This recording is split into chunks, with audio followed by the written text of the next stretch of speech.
Scene is set inside the Black Orchid, in one of the conference rooms. The place has been disused for some time.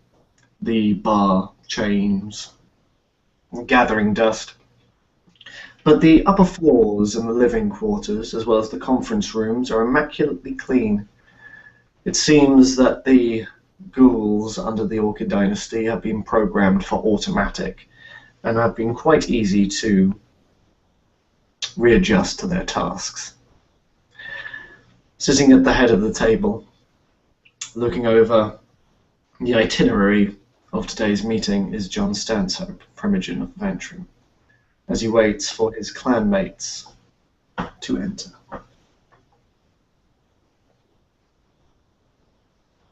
Mr. Flagg arrives and walks through the building looking around. He has not been here for some time, and realizing that he and Stanhope are alone. Good evening, John. Evening, Edmund. Good to see you. You too. I apologize for my recent absences. Work has been,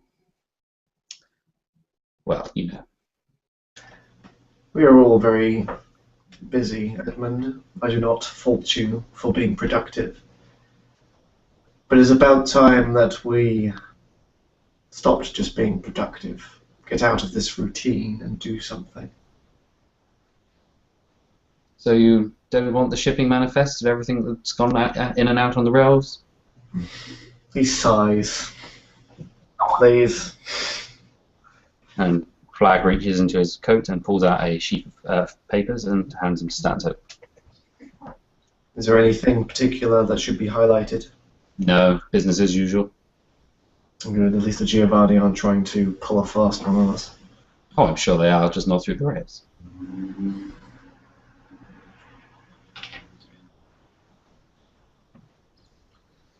And Mr. Flagg will take a seat.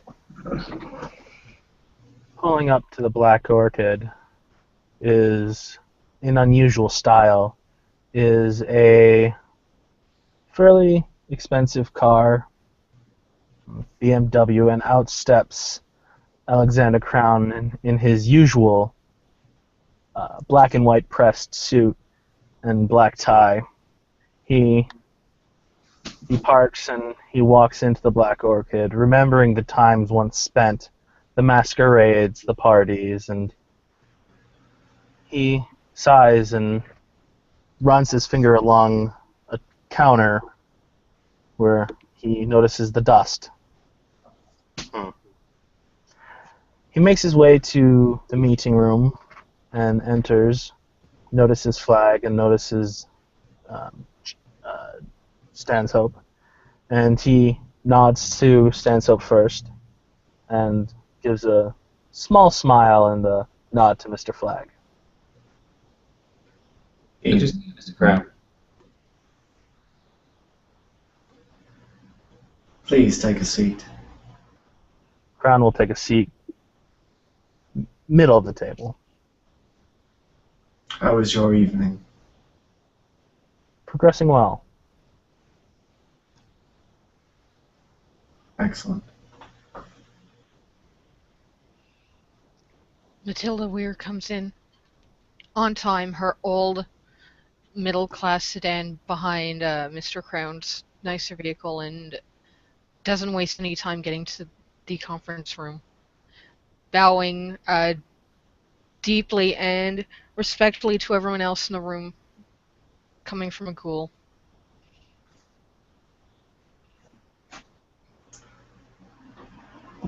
Take a seat, Miss Ware.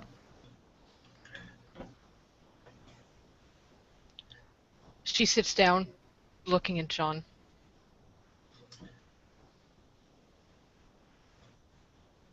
Our other kinsmen have sent their apologies. We will be it for this evening. Their absence has been noted, and I am very displeased at the lax nature of the younger of our clan these nights.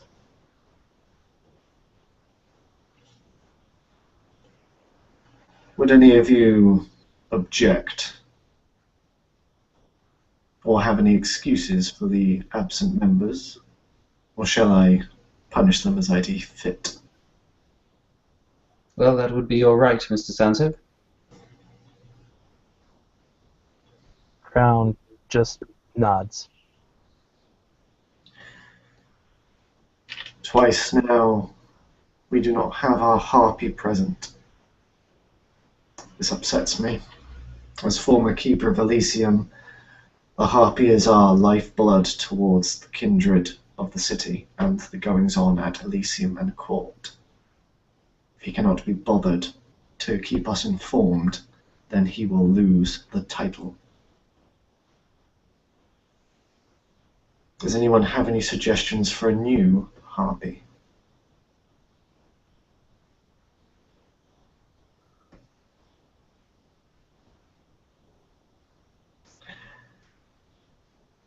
Astounding.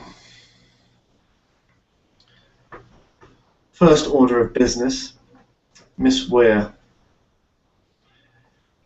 you are without a domitor. Yes. For you to continue being within this meeting, you will need to find a new domitor within the clan. Based on the options I was originally given, I seeked out someone at Elysium, and I believe if I were to leave the Ventrue completely, that I would have to speak to those in charge of the Ventrue clan anyway. I beg your pardon, Miss Weir. Are you saying that you have been shopping around for domitors? I spoke to one person. And who was this person, Miss Weir? Lysander Eudocia. You went to the prince and asked to be his ghoul. And what did Prince Eudocia say to this offer?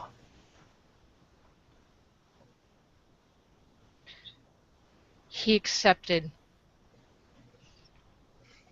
to take me on as a burden and a retainer.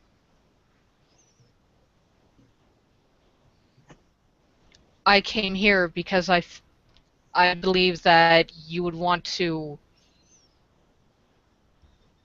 make sure I was not a liability to the Ventrue if I were to leave the Ventrue. Right of first refusal, eh? Miss Weir, you haven't been in our service for long, so I will give you the benefit of a little tutoring. This is not a job. You cannot shop around. You are our property. We can sell you, we can dispose of you, or we can use you. It is not up to you to decide where you go, it is up to us. Gentlemen, I would like to hear your thoughts on this proposal brought to us by Miss Weir. Well, Mr. Stanhope, I say perhaps a little unsubtle, but I do have a certain amount of respect for somebody who is able to weigh their options. I'm not saying that the young woman is not ambitious. She has certainly chosen the right candidate to court.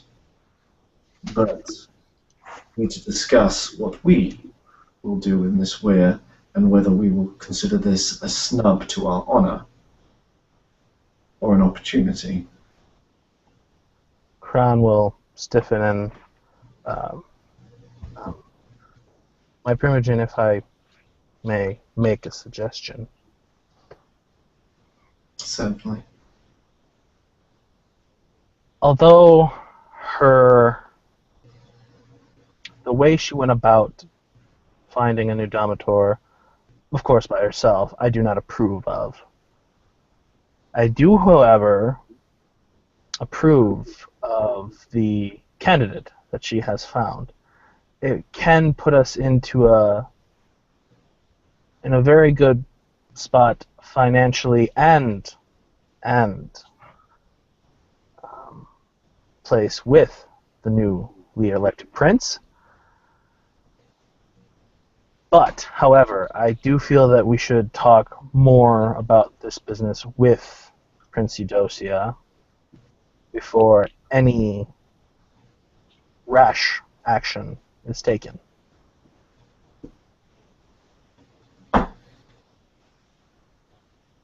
Your suggestions are put under advisement.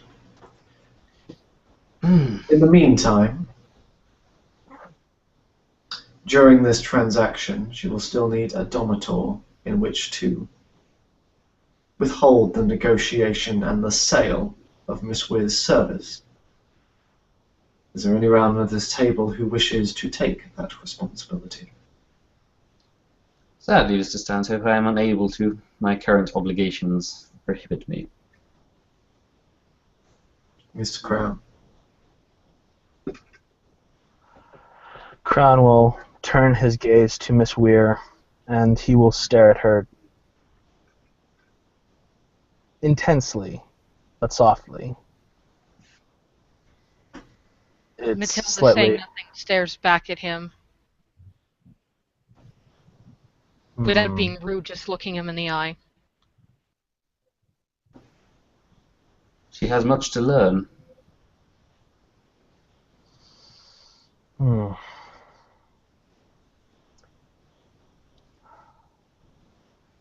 If we are to negotiate with the sale of her to Prince Eudocia, I would be not necessarily well placed for negotiations, but, however, I am willing to take her, even though briefly, until the transition can be made with the prince and our clan. Then it is settled. Miss Weir, you are now Mr. Crowns. It is up to him to negotiate any deal with Prince Eudocia over your retraining.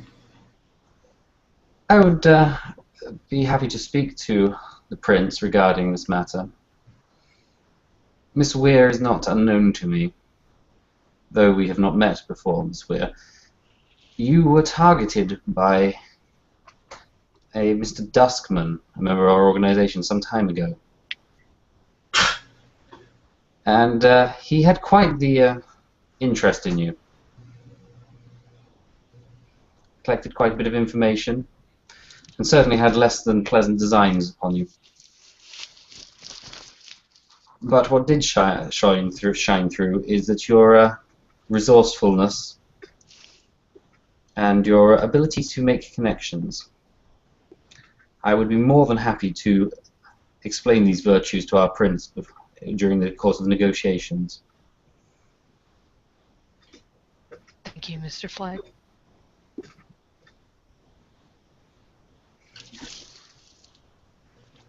Well, all's well that ends well.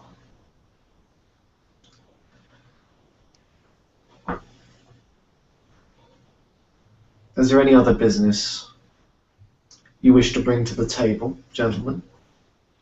Or Miss Weir, if you have anything you'd like to add?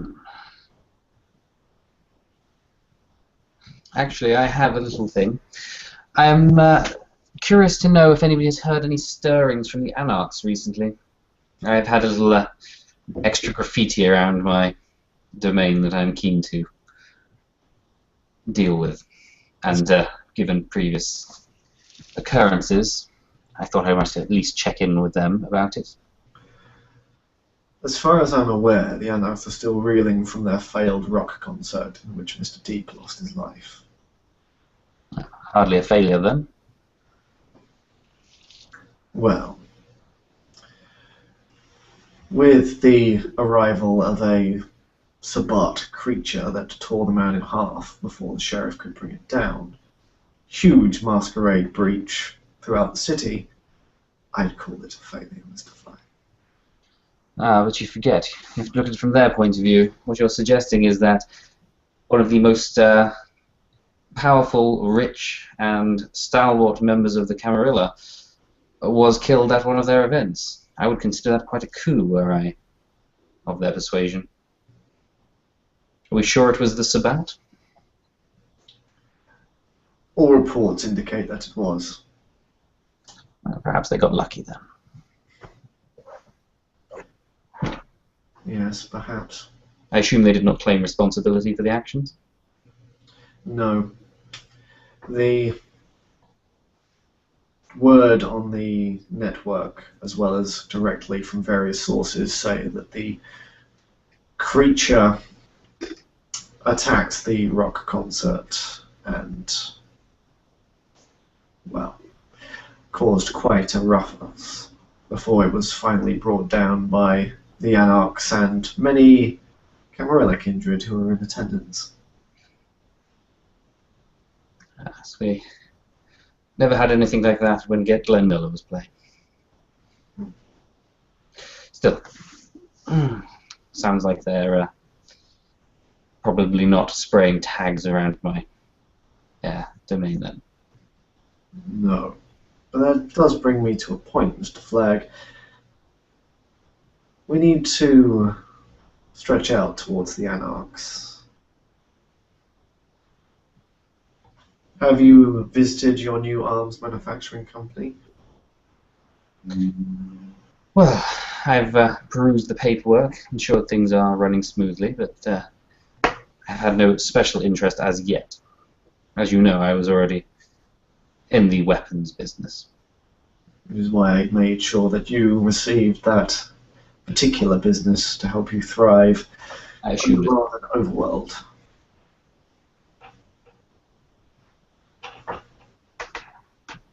Mr. Crown, do you have any business to add before I get into my rant?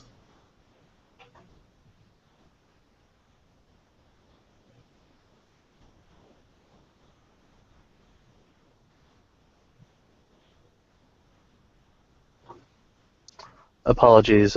Yes, nothing to bring to the table as of right now, my Primogen, but I would like to speak with you after the meeting.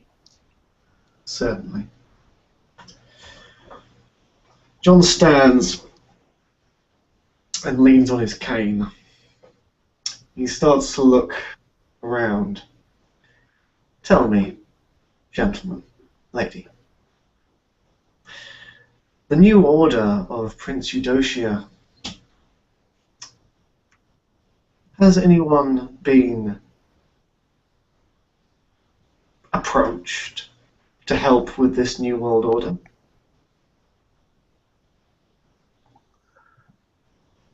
I feel you already know the answer to this, Mr. Stanhope. I do. No, is the answer. We have a gangrel as Sensual, a Malkavian, an unstable one at that, from what the rumours tell me, as sheriff. We have hounds and harpies. Who knows? A Nosferatu keeper of Elysium, who knows? No Ventrue. Not even considered. Never in the history of New Serum as a place of Camarilla power have we been so ignored and snubbed. This will not do. We are the clan of kings, the blue bloods, the patricians. We are the city. If Prince Eudocia thinks he can run things without us, let's show how wrong he is.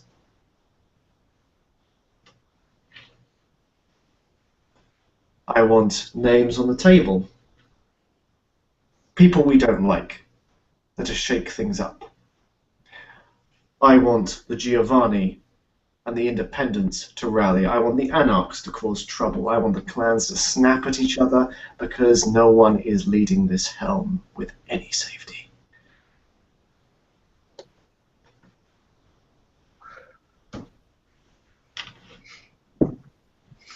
Mr. Stanhope, You seem to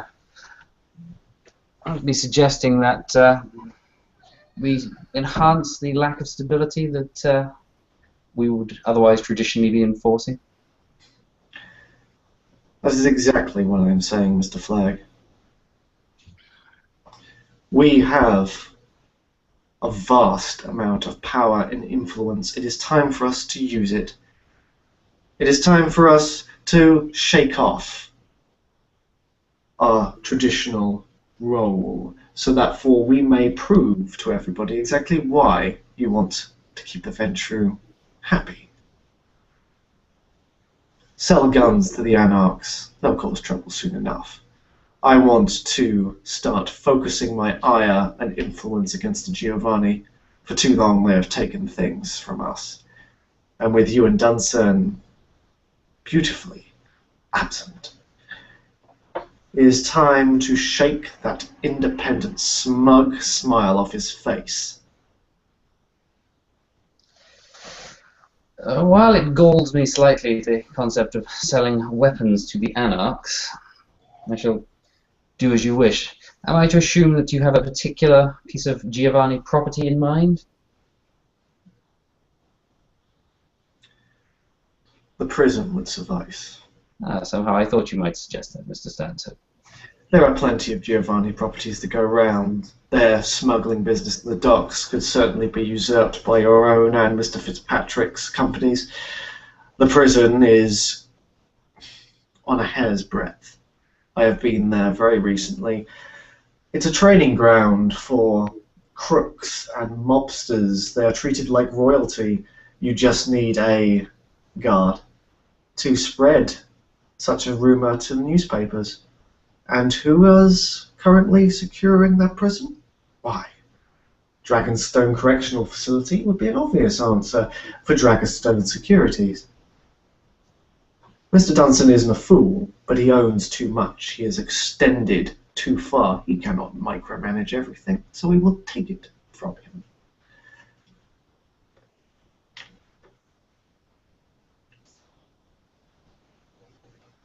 It is a dangerous proposition, but as you state, the Giovanni have rather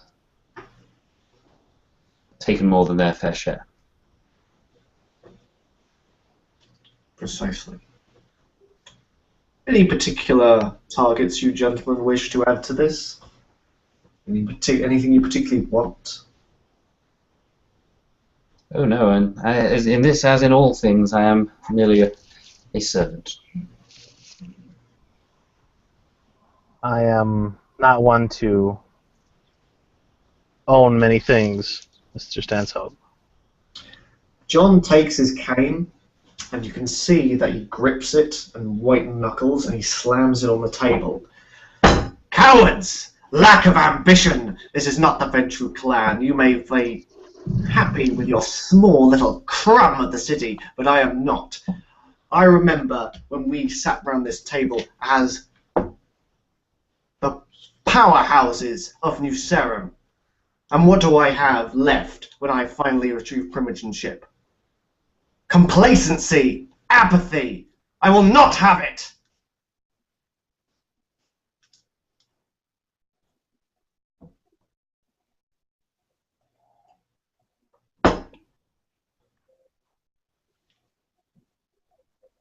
Very well, Mr. Stanhope. If you want it, we shall acquire it. But we shall acquire it for you. As you well know, the Ventrue work well as a structured organization, and power flows to the top. We may be complacent or apathetic as to our own means, but that does not indicate that we do not wish to see the clan flourish. It will be done as you say. Just so.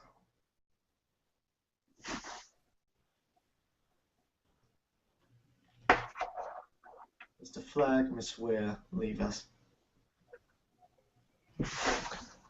So, Mr. Flagg will get up and he shall, as Miss Weir is leaving, Miss Weir, can I offer you a ride home?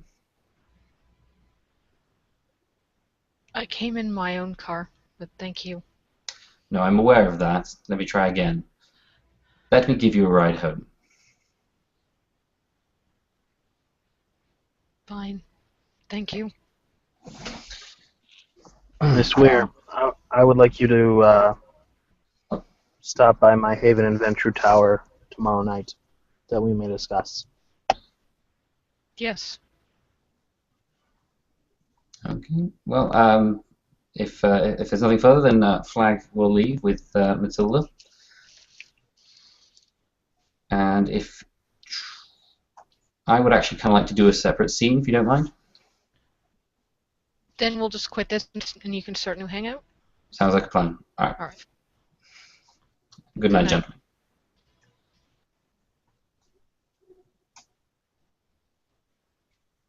Wants to see me, Mr. Crown.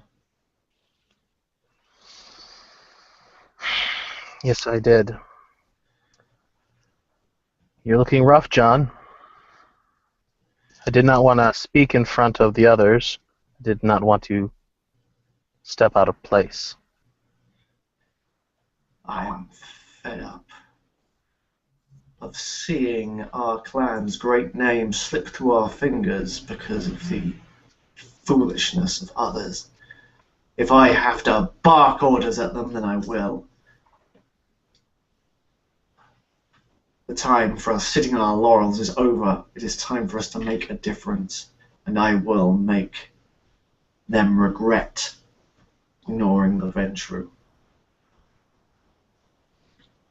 The city could have been a golden era, Crown. But how pointless is that now?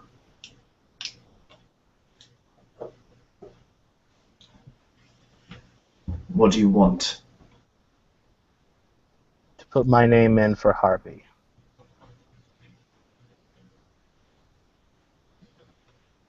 John leans back, taking a little surprised. Harpy, you say?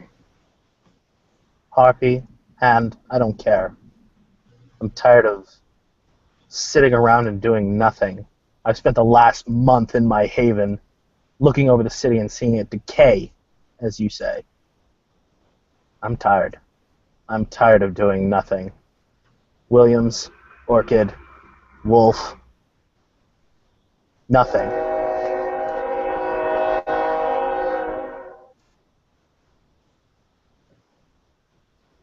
I want to create my own name. John smiles. Not for any pleasure. It's more akin to when an animal shows its teeth. But you can definitely see there's some delight dancing in those eyes. Yes. That's the attitude I want. That is the Ventrue I grew up with in this city. Go see Darkstone. You have my blessing. Archon was a yes man for Aronson. He had no real ambition, from what I hear. Do it.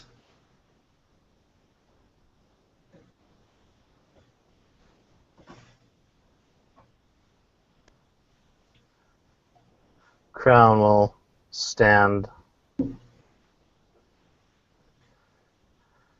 If you need anything of me, I know it's hard to trust someone in the city. And though I have not necessarily earned your trust, my Primogen, I will. Bring me stories of your success.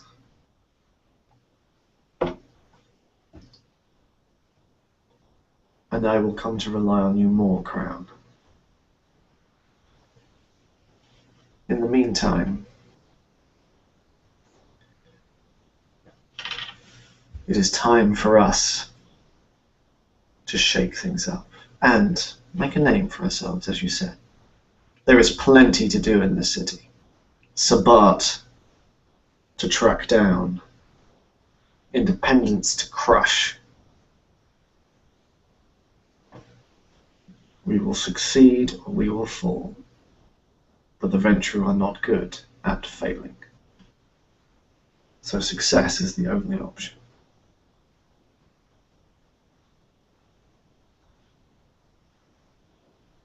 Crown will give a soft smile, reach into behind his coat, pull out a small ceremonial-looking dagger, and he looks at it and goes, "In my travels I have acquired several different antiques. This antique, I don't even know where it's from. I do know its story. A soldier would take this blade, draw 3 lines across his wrist, very gently, not to make any vital chords, as you will, and pledge allegiance to his king." Crown shakes himself a little, takes the blade, and draws 3 small cuts across his forearm. And then he'll take it and he will slam it into the table in front of John. "This night, I pledge my allegiance to you, my primogen." And I will gladly accept it.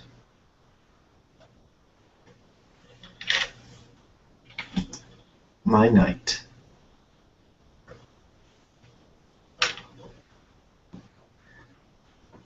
Oh, we have so many things to do. Go. Speak to Darkstone. Email me all the information you find. I am still on the Harpy network, but information is power. We need to know where our enemies lie. Keep an ear out for any information on any Giovanni and the location of Apollo.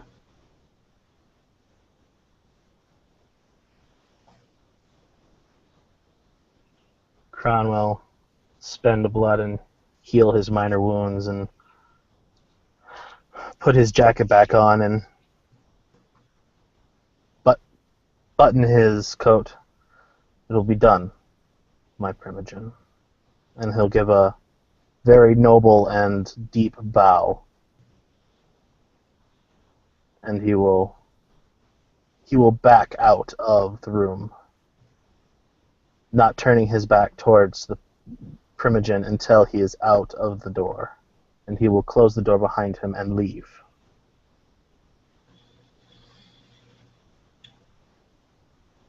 Well,